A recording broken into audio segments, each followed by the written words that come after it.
Good morning. Happy Friday, everyone. Welcome Friday. to the Entrepreneurial Web.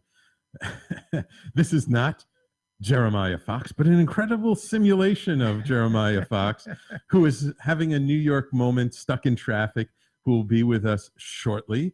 However, being the executive producer, it is my role sometimes to step in. It's not the first time I've had to impersonate somebody else. So I do not have as much facial hair as Jeremiah, so you on Facebook Live don't quite get the same experience, but just pretend that I'm being Jeremiah. And I'm here in the studio today with Nick Caragiulo. Good morning. Good morning. So until Jeremiah gets here, we'll figure out a few things to talk about. My first question to you would be, how did you meet Jeremiah? Sure. So, Sam, let me start by saying thank you for having me. And Jeremiah, you too. I've heard great things about the show, and I'm proud to be here. He can't be thanked because he's not in the studio yet. So we'll pass that along when he gets here. So I operate a construction company, as we've articulated, in Brooklyn. And Jeremiah and I share a neighborhood. We are both from Windsor Terrace, Brooklyn. All right. And that's where I met him. And he operates a number of businesses, as do I, and that's where we've come to get to know each other. And how long ago was that you guys bumped into each other? I would say over the last 10 years, but we've gotten to know each other a lot better because in addition to doing this show, Jeremiah does some training, and I train with him. Oh, at the dojo. And we've really gotten close from the dojo. So some kickboxing, some jujitsu, and of course at times fitness. But yeah, we've gotten a lot closer. Yeah, that jujitsu really he's had a number of people on that. Not necessarily that he even met through the jiu-jitsu, but that who are all involved with it. I'm beginning to get a sense that jiu-jitsu is kind of important to him. Yeah, it's like a magnet for the neighborhood, and the neighborhood's, I think, at some point gotten in a much better shape as a result. I mean, it's a really good-looking neighborhood. So. Right. And so a lot of Jeremiah's show is about sort of what I would call community-based businesses, like neighborhood businesses, not huge franchises, not, giant impersonal corporations, but really like entrepreneurial, mid-sized, small, community-based neighborhoods. And because that's what Jeremiah is. I mean, he's really a community business entrepreneur. So I'm just curious how you developed in construction. Like, how did you really get into real estate, which is very much a community-based business just itself? Sure. So, where do I begin?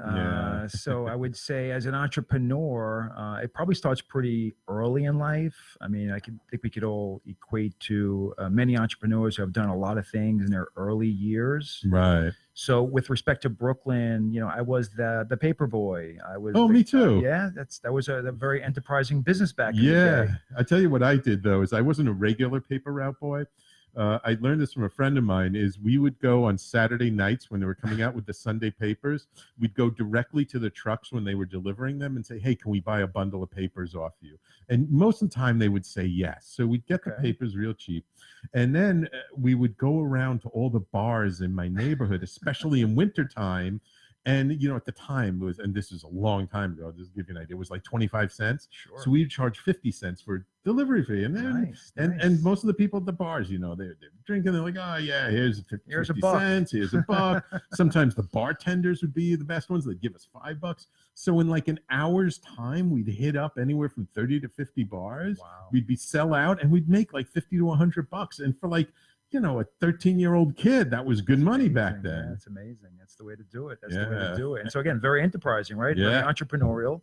So, we start off in life doing things like paper routes and working in delis, luncheonettes. But lo and behold, I mean, growing up in Brooklyn and being in a working class neighborhood, I mean, you really get a view from the people around you. Right. And everyone I knew was either, working class, they either had a job or they had a business. Right. And so we can relate to the business owner in that he was the one who offered you a job, right? So when you wanted a side hustle or you wanted something to do as in your teenage years, you went to the business owner, you stocked shelves, you delivered papers, you cleaned yards, maybe you worked with a contractor, we did tile work, whatever it may be. So like that entrepreneurial sense was something I guess you were very much exposed to as a kid, and it was like all around you, which is interesting because like I came from a very middle class, working for somebody else, not an entrepreneurial family. I'm like, I'm actually the only, in a way, the only entrepreneur in my family. I mean, my brother is a psychologist, so he's kind of an entrepreneur, but my mom was a school teacher, worked for the city. My dad was a statistician, worked for the highway department. Yeah. So like that was normal for us. So me, I was kind of like different, you know, to be an entrepreneur. But for you, it was like normal because it was like, hey, you're surrounded by entrepreneurs in your neighborhood. You know, very normal. And I spent many years, that was my normal, you know, working from one job to the next, going to school. And then I got to a point where, you know, learning and, you know, being perceptive towards other entrepreneurs, people that own their own business, you sort of wanted to do your own thing. So very early on, my initial thing to do was to own my own deli. Okay. So while I was at that point, you know, working through high school, thinking about college, I was also thinking about having my own deli. But something inside me said, you know, I should probably look outside of the box. You know, I was into, you know, reading, you know, newspapers and magazines, and we would see classifieds, things for sale. Again, there was always a hustle to be done, right? So, you know, growing up, I was buying and selling cars. You know, I would you know, buy a car, needed some work, fix it up, and sell it at a profit. So, again, always in this enterprising, you know, state of mind. But nonetheless, thinking about my life as a deli owner and all the hours that I was going to spend 7 days a week, no holidays, no time off, looking around and saying, hey, you know, I see this thing in tech happening, this tech bubble or tech explosion, computers, networking. And I started to see some opportunity, and lo and behold, I ended up pursuing a computer science degree and just getting certificates in computer oriented classes, and ended up working a job in the Fortune 500 you know, tech world. It's so funny because that's where I got my degree in computer science. Really? I was both a fine art and a computer major. I wanted to do special effects. You know, this was after Star Wars. The left and right side there. Yeah, but at the time in New York City, when I started, I was still in college and I was trying to get an internship, you know, trying to get a job to work to get some experience. And like none of the computer houses that did special effects, there were only 3 left in the city. They had all moved out to California around that time. And every single one of them said the same thing to me. And that was, there's no point for us giving you a job because as soon as you get your degree, you're going to leave us. Or you don't have any experience, you don't have a degree and you don't have any experience, so why should we hire you? So nobody would give me a job. So I ended up getting a job just as a bank teller and working for Chemical Bank, which doesn't exist anymore. And then ended up then for like my first 9 years of my career, or 7 years of my career, I was working for large financial institutions, not necessarily as a programmer, but as a guy who worked with the in-between person, typically between the end user and the programmers, because I was good at translating that language. Yeah, that's great. That's great. Well, I tell you, so going into, you know, coming from working class, you know, entrepreneurial, you know, people working at the ground and also having jobs with the city and so forth, but stepping into the corporate realm where it was a whole new world, right? I didn't even know that existed, that there was this whole new world of, wow, large companies where, you know, someone like me with this background that really wants to kind of provide service, wants to be more kinetic and learn as you go, I became what you would call an entrepreneur. I mean, really like enterprising within a company, really making my way throughout, working my way up. And I spent about 15 years in that space before, you know, ultimately leaving and starting the company Transcend Construction. Oh, wow. Beautiful. Beautiful. But still, even though you were working for these large companies, you still had that entrepreneurial spirit. You still kind of kept it alive, even though you were doing like, you know, 9 to 5 or probably more like 8 to 6. So what I would say is I was probably doing 6 to midnight in IT. So 6 to midnight. Really like frontline service and projects in the financial industry where it was very demanding. So yeah, I was spending a lot of time there. I was also often 7 days a week, but being a New Yorker, you know, we all have a side hustle. So at the same time, I was buying and selling real estate.